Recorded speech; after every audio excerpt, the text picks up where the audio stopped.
La Brúixola amb Lola Sorribas.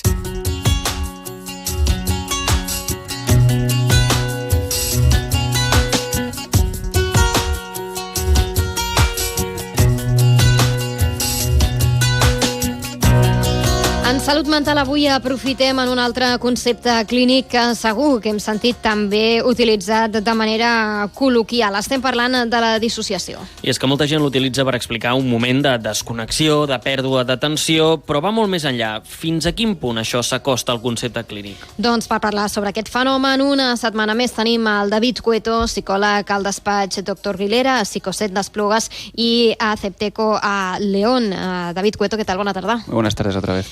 Comencem. Clínicament, quina és la definició que li podem donar a dissociació, perquè tots ho entenguem? Claro, es lo que has comentado, ¿no? Que, por ejemplo, trabajando con infanto-juvenil, con niños adolescentes, ya dicen esta palabra. Bueno, ahora disociar, ¿no? Como a jugar, a despejar, a desconectar.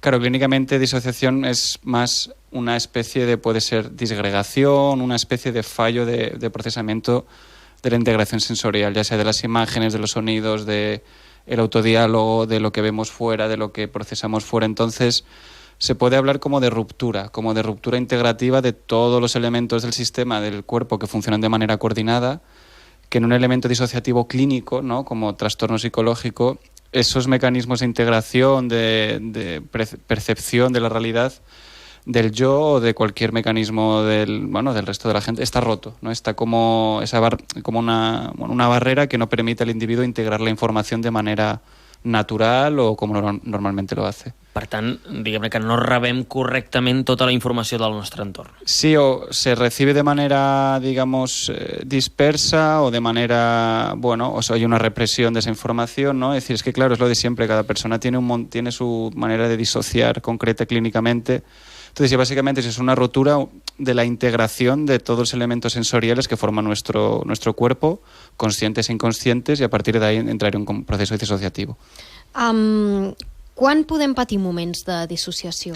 Está totalmente estudiado con el tema del trauma. Por ejemplo, es un concepto que empezó muy de la mano con el tema de la histeria, de los trastornos somáticos de final del siglo XIX, ¿no? El Hospital de la Salpêtrière de París, Charcot, el discípulo de Freud, ¿no? Que hablaba de que había trastornos que no eran orgánicos. Entonces la disociación empezó como a modificarse ahí y la idea es eso, ¿no? Como que a nivel clínico uno se la encuentra normalmente en personas que han tenido procesos complicados, estresantes o traumáticos. Es una respuesta natural del organismo, digamos. El ejemplo que puse una vez de el bombero con un accidente aéreo recuerda todo como que fuera de color sepia, color, digamos, como que es un filtro que el cerebro utiliza para, que la información que hemos recibido tan traumática normalmente no nos abrume i vaya poco a poco. És un mecanisme de defensa. Ho pateix tothom o ho pot patir tothom? Pot ser que hi hagi gent més propensa a patir-ho? Probablemente, sí. Esto genéticamente, muchos estudios, ¿no? Que hemos hablado de la epigenética, de entorno y de genes propios.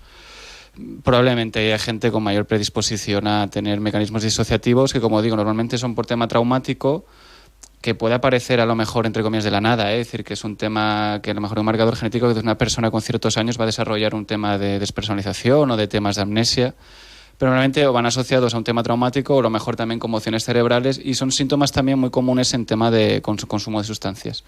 Con el LSD, por ejemplo, ¿no? O con ácido lisérgico, psilocibina de hongos alucinógenos, la ketamina también tiene como elementos disociativos, que es un tema también muy común en las drogas. Pot ser que al moment del trauma, com comentaves, un bomber que no recorda un accident exacte, sinó que ho veu diferent perquè està dissociant, pot ser que aquesta dissociació s'allargui en el temps, que sigui només durant aquell trauma? Esta es la clave, Jaume, de la clínica, de que durante un tiempo es natural, es decir, pasa algo muy estresante, el cuerpo se disocia, se disgrega, pone como una barrera a esa información que se filtra.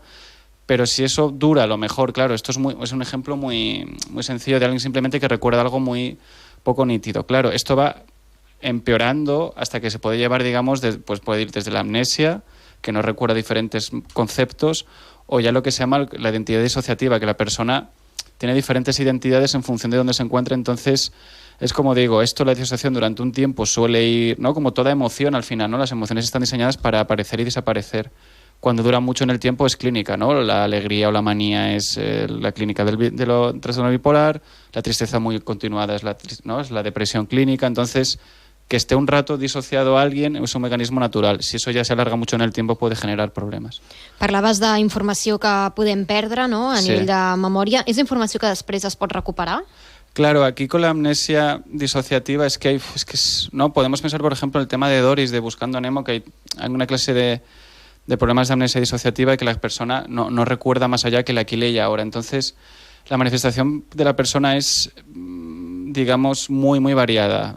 A nivel clínico, claro, está tipificado primero despersonalización de realización, que es esta sensación de lo que percibo no es real, no es real, es decir, que esta sensación de que lo que está pasando alrededor mío o mía no es como, ¿no?, como estoy viendo delante de una pantalla y demás. Luego viene la amnesia, las pérdidas de memoria, que aquí entramos en no acordarse del hecho traumático en sí, no acordarse de las consecuencias que vienen después. Claro, aquí cada persona es un mundo. Y ya el último nivel de gravedad sería lo que se llama despersonalización, identidad disociativa. Que es esto de las, bueno, que es muy de televisiones o de series, ¿no? Esto que las personas tienen dos identidades y no se acuerda lo que hace una a la otra. Jekyll y Hyde, ¿no? Esto está muy bien en la literatura. Entonces, son niveles de gravedad. Y es como digo, dependiendo de la persona y depende de lo que ha vivido, hay que hacer un estudio exhaustivo de todo lo que está ocurriendo. Serien, per tant, els casos aquests de les diferències entre dissociació primària, secundària i terciària? Claro, esto es también un mecanismo de, a nivel clínico intentamos tener como herramientas que nos ayuden a ver en qué grado. Lo de primaria, secundaria y terciaria es una tipificación que está como bien estudiada, que nos ayuda, pues no, la primaria como de la más leve a la tercera a la más grave. Entonces te ayuda a ver en qué momento estás, si el paciente está mejorando o no está mejorando. Primero se distinguió entre, ¿no?, con lo que era el siglo XIX, el psicoanálisis, estos primeros temas somáticos, entre psicoforme y somatoforme, ¿no?, que había una disociación que era psicológica, que generaba efectos psicológicos, y otra somática de efectos en el cuerpo. Ahora se ha visto que esta división no, en la clínica es un poco porque mezcla demasiados conceptos, claro, era como los inicios, ¿no?, o la prehistoria un poco de la psicoterapia. Pero como digo, es eso, primaria, secundaria, terciaria, son niveles de gravedad que en cualquier diagnóstico clínico siempre dividimos entre leve, moderado, grave, para que nos ayude a hacer el protocolo de tratamiento. Hi ha simptomatologia física? Claro, es que se puede tener manifestaciones, como digo, somáticas, ¿no? El punto de corte entre lo somático, lo disociativo, es como muy borroso. Entonces, claro, los síntomas cognitivos de la disociación son los más estudiados, ¿no? Como digo, que va de la desrealización, despersonalización, pasando por amnesia hasta la entidad disociativa. Pero claro que una persona puede desarrollar síntomas somáticos por el estrés, que no, un elemento disociativo durante mucho tiempo, el cuerpo, la homeostasis o el equilibrio que quiere buscar, lo rompe, lo descontrola. Entonces, típico, pues suelen aparecer sobre todo temas de piel, suele ser como, normalmente temas somáticos, suele ser como lo que más se suele observar en tema dermatológico. Pero es como digo, aquí cada persona tiene diferentes maneras de... el abanico és quasi inabarcable. Parlaves de que aquesta manera de dir primària, secundària i terciària és per classificar-ho. Es pot anar a pitjor i en quins casos es pot anar a pitjor? Como digo, normalmente el peor escenario sería la identidad disociativa o lo que se llama, por ejemplo, fuga disociativa, que es esto de que una persona coge un avión, se va de viaje y no se acuerda quién es ni lo que está haciendo, ¿no? Como una escisión en la personalidad. Entonces, como digo, lo que peor que te puedes encontrar en terapia es esto, es alguien que durante días, horas o incluso, bueno, es un poco raro, meses, no se acuerda de lo que ha hecho, ni de quién es, ni con quién está. Entonces, hay diferentes elementos de identidad disociativa. Hay personas que alternan entre personalidades sabiendo que hay un cambio y eso les agobia, y hay personas que sí que de verdad es un poco raro de ver en clínica, aunque la peli, a veces películas y series parece como muy normal esto de que la persona no se acuerde nunca de que lo que hace la otra parte, pero esto puede ocurrir. Y el problema que tiene este diagnóstico es el riesgo de suicidio. Es decir, estas personas con estos diagnósticos de disociativos, desde grados más leves a grados más moderados o extremos, siempre está muy estudiado los problemas el elevado riesgo de suicidio que puede ocurrir en todo momento. I què podem dir que li passa al cervell quan es produeix Claro, això? Podríem dir que és com que es desconnecta, que s'apaga? Es un poco para que se entienda, ¿no?, de manera intuitiva lo que hemos hablado alguna vez de los circuitos cerebrales, de que el cerebro son circuitos coordinados que funcionan entre sí de diferentes áreas conectadas. Entonces, imaginemos, cuando estamos divagando, pensando sobre la vida, tenemos un circuito activado que se llama el circuito por defecto, que es como de introspección, ¿no? Entonces, aparece un estímulo externo, pues imaginaros, ¿no? Estamos en casa y alguien tira una piedra por la ventana.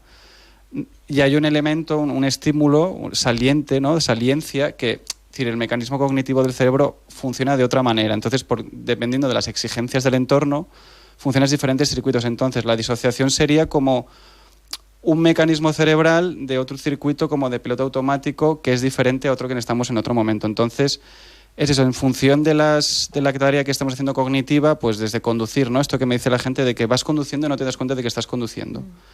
Esto se le puede llamar, entre comillas, muy levemente disociar, ¿no? Porque tú no estás dando cuenta de lo que está ocurriendo. Entonces, al final es esta especie de cambios cerebrales entre diferentes circuitos, que es eso, según los elementos que estamos haciendo. Entonces, con una disociación, los circuitos cerebrales no funcionan correctamente, no están integrados. Hay zonas, pues, la zona de la amígdala, ¿no? De la alerta, que funciona como muy fuerte, la zona prefrontal que hemos hablado con el TOC, es complicado encontrar correlatos neurològics. Hay bastante evidencia, però todavía hay mucho por estudiar. I com es pot treballar perquè això no passi? Només hi ha medicació? Pot haver alguna altra forma? Esto es que es ir a servicio profesional y que te haga un estudio, pues primero, por qué la disociación, el historial genético familiar y en algunos casos, si se quiere o no, en algunos casos en temas muy graves, a lo mejor la medicación es necesaria porque, como digo, ¿no? El cerebro a veces se parece que hay que frenarlo, a veces no tenemos esta opción. De cuando parece que el cerebro se va, tenemos como que, como sedarlo para que la persona no rompa una barrera o derive en psicosis, ¿no? Porque estamos relacionados también con la psicosis, ¿no? Con la esquizofrenia, entonces es complicado, se puede medicar muchas veces. És normal que es treballi de la mà de psicòlegs i psiquiatres en claro, aquest cas? Claro, como digo, el riesgo de suicidio es muy elevado, con lo cual incluso en muchos casos se necesita, pues, ingreso ambulatorio, supervisión por riesgo de autolisis. Entonces, es como digo, hay niveles como leves de disociación, pero que eso con los años, si no se da un tratamiento adecuado, pues como digo, el riesgo de suicidio, medicación o hacer autolisis, o a lo mejor incluso riesgo para los demás en ocasiones por los temas de confusión mental o desarrollar, como digo, pensamientos de paranoia, persecuciones. Es complicado. Com podem detectar que una persona està dissociant o que ha passat un moment de dissociació? Estar atentos sobre todo a cambios de patrón. Esto es muy específico, la gente te verbaliza como despistes continuos, ¿no? Como que la persona de repente, una persona como muy cuidadosa, puede ser un elemento también de conmoción cerebral, un golpe a la cabeza o, en casos más graves, un tumor, pero son cambios de patrón. Sobre todo el tema de los recuerdos, gente que empieza como a fallar mucho la memoria, o esto de verbalizar lo que he dicho antes, de esto que estoy sintiendo no es real, percibo que esto que está pasando no... Es eso, la despersonalización, la realización de... O yo mismo, mis sensaciones, me siento raro, tengo como cosquillos constantes, muy en el tiempo. Y evidentemente, si ha ocurrido un hecho traumático, un complicado, un accidente, una tragedia de cualquier tipo, hay que estar muy atentos porque lo normal es que, como digo, los mecanismos disociativos están para venir e ir desapareciendo progressivamente. Si duran durante meses, ahí normalmente és una senyal d'alerta. Pot ser que es doni en persones que són ansioses de per si, que per tant en un moment important de tensió pugui tenir una setmana en què, per exemple, tingui 4 desrealitzacions i que després no en torni a tenir fins d'aquí 2 mesos o 3. Correcto, este es el tema de la psicología, de que son reacciones muy concretas a elementos concretos, que a lo mejor hay un patrón, pero la persona en ese momento a lo mejor hizo ese mecanismo disociativo como defensa al estrés, pero vuelve a toparse con una situación tan estresante y no vuelve a tener ese mecanismo disociativo. En principio, sí, porque es su patrón, su manera de afrontarlo, pero no es tan fácil. Y como digo, la clínica de la disociación es a veces un poco complicada, porque se superpone, como digo, alguien viene en urgencias con una sobredosis de alucinógenos, tendrá disociativos. Gente que tiene un golpe en la cabeza, por ejemplo, una conmoción cerebral, probablemente tenga síntomas disociativos. Es que hay traumas complejos, situaciones, ¿no? Accidentes o tragedias. Entonces puede ocurrir una vez, pero no tiene por qué ocurrir la siguiente, pero sí que la primera vez te da un patrón. Normalmente el cerebro, el cuerpo sigue patrones de conducta predecibles. Per evitar la desrealització, tenint en compte que al final el que fem és separar-nos del nostre cos i que per tant no estem tan presents, i fer exercicis diaris d'atenció i concentració ens pot ajudar, no? Esto sí, se denomina el mindfulness, ¿no? El aquí y el ahora, claro. Es decir, el cerebro al final, lo que hemos hablado, es una máquina de predicción. El cerebro le gusta vivir en la hipótesis, en lo que vendrá después. Y el aquí y el ahora, no, sobre todo, lo más importante, y es, aunque suene obvio, el tema de la respiración, ¿no? Esto se ve, por ejemplo, en deporte de élite o en personas bajo mucha presión. Si tú observas, ejemplo, un tenista en los últimos, ¿no? En un tie-break, un deportista, un futbolista con un penalti, un baloncesto con un tiro libre, siempre los ves como respirando. Es normalmente la primera orden al cerebro de controla o baja la activación, y luego normalmente se suele hacer en ejercicios de imaginación, ¿no? Lo cognitivo-conductual. Entonces, suele ir unido primero la respiración, relajación, suele ser el primer mecanismo, y a partir de ahí tener como, bueno, lo que se llama imaginación en vivo. Aquí cada persona también es diferente, varía un poco según el individuo, pero sí, la relajación, respiración, como para volver, entre comillas, ¿no? Esa sensación de que te vas. La respiración es probablemente el mecanismo más útil y que se puede enseñar a ya niños y niñas pequeños que tienen, pues, imaginaros, ¿no? Que ha pasado una tragedia cerca, ¿no? Esto que ha pasado Valencia, de que, ¿no? Que ves gente, toda esta tragedia o este desastre, es el aquí y el ahora se consigue, como digo, con la respiración o la relajación. Es decir, es como la orden al cerebro, como digo, de estoy aquí, consciente, i no me voy, por así decirlo. Per tant, hi ha petites coses que nosaltres podem fer en el nostre dia a dia per poder evitar aquests episodis. Correcto, si vamos haciendo un entrenamiento diario pequeñito, probablemente cuando venga la situación grande ya tendremos como herramientas como automatizadas, que es lo más importante, ¿no? Porque las grandes herramientas, si no se ha entrenado antes, no sirve de mucho. Si eso se hace día a día, pues antes de dormir, por ejemplo, por las mañanas, a primera hora o antes de dormir, pequeños ejercicios de relajación, respiración, sí que está comprobado que es un mecanismo protector ante una disociación patológica futura que pueda haver en el organismo.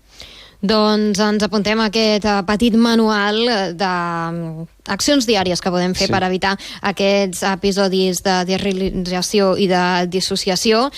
David Cueto, gràcies un dilluns més per estar aquí a La Brúixola amb nosaltres i fins la propera. Muchísimas gracias a vosotros. La Brúixola amb Lola Sorribas.